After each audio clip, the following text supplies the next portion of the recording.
Bienvenue dans notre plateforme de prière et de méditation. Aujourd'hui, le 19 août 2019, c'est avec un plaisir, une joie totale pour moi de me tenir encore devant vous pour que ensemble nous puissions réfléchir sur la parole de l'Éternel, la parole de notre Tout-Puissant, la parole de notre Créateur. Et ensemble, nous allons prier ensemble. Je suis sûr et certain que Dieu vous a gardé. Il vous a protégé durant toute la semaine et aucun malheur ne vous est arrivé. Je me réjouis à ce sujet. Moi-même également. C'est avec un plaisir, en bonne forme et santé, que je me tiens devant vous sur cette plateforme pour qu'ensemble nous puissions encore parler de Dieu. Il nous a gardés durant toute la semaine. Sa grâce a été avec nous. Nous ne pouvons que lui dire merci. Merci pour tout ce qu'il fait dans notre vie. Merci pour tout ce qu'il accomplit dans notre vie. Que son nom soit glorifié, que son nom soit loué. La semaine passée, nous avons parlé de la semence que Dieu a mis en nous.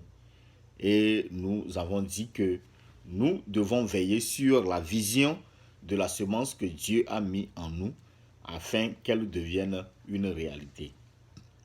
Bien-aimés dans le Seigneur, cette semaine, Dieu a mis sur mon cœur de te parler de changement, de la transformation ou encore de comment rebâtir ta vie en Jésus-Christ.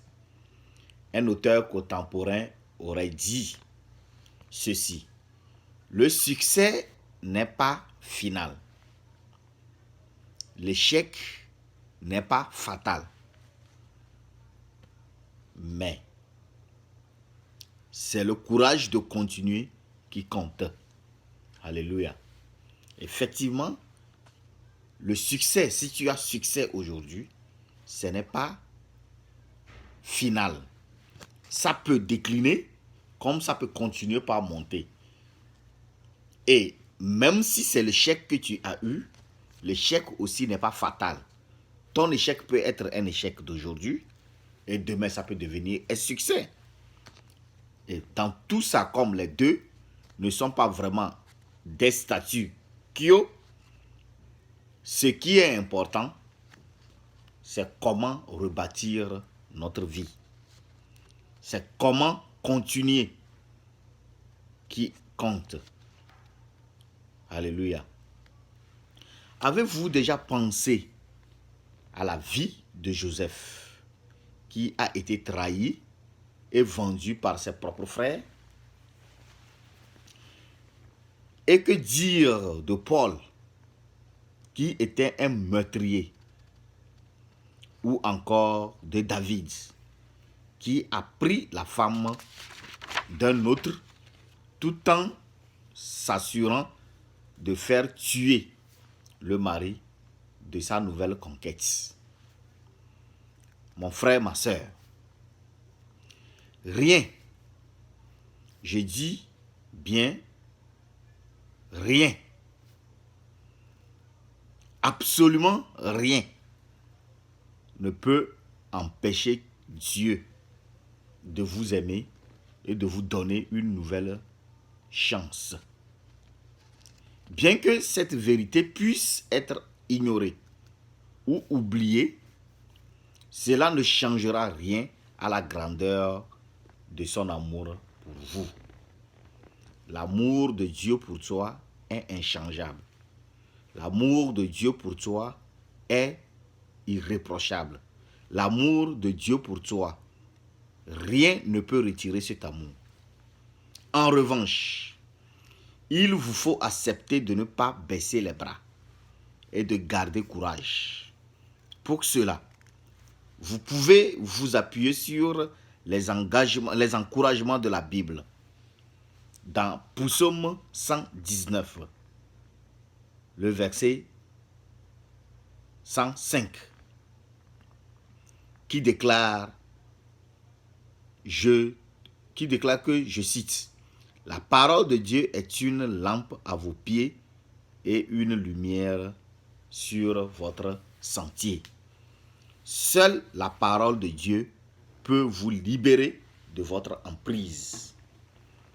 Appuyez-vous sur elle, car elle vous déclare sur votre vie. Elle vous éclaire sur votre vie.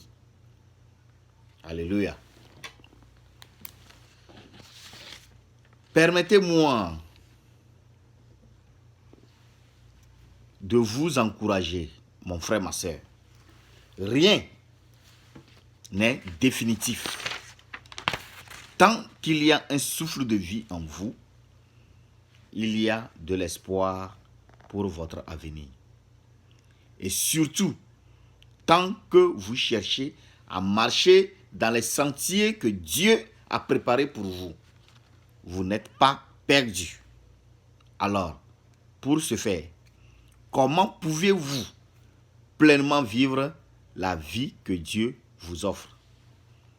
Dans Proverbe 16, 3, il vous appartient de vouloir rebâtir une vie en recommandant à l'Éternel vos œuvres et en sachant alors que les projets réussiront. Dans Ecclésiaste 11, 4, vous pouvez faire le premier pas sans entendre que tout soit parfait. Et dans Psaume 127, le verset 1, si vous cherchez les plans de Dieu, vous bâtirez une vie inspirante et vivifiante pour celles et ceux qui vous entourent. Mon frère, ma soeur, seul Dieu peut arranger ta vie. Une vie de désordre, une vie remplie de péchés, de meurtre, d'adultère, de haine, de fornication. Seul Dieu peut mettre un ordre dans ta vie de désordre. Si Dieu a pu pardonner aux frères de Joseph pour le mal qu'ils ont commis, si le même Dieu a pu faire sortir Paul d'une vie de meurtre pour en faire son serviteur, si le même Dieu encore a pu retirer David d'une vie d'adultère et de meurtre, mon frère, ma soeur,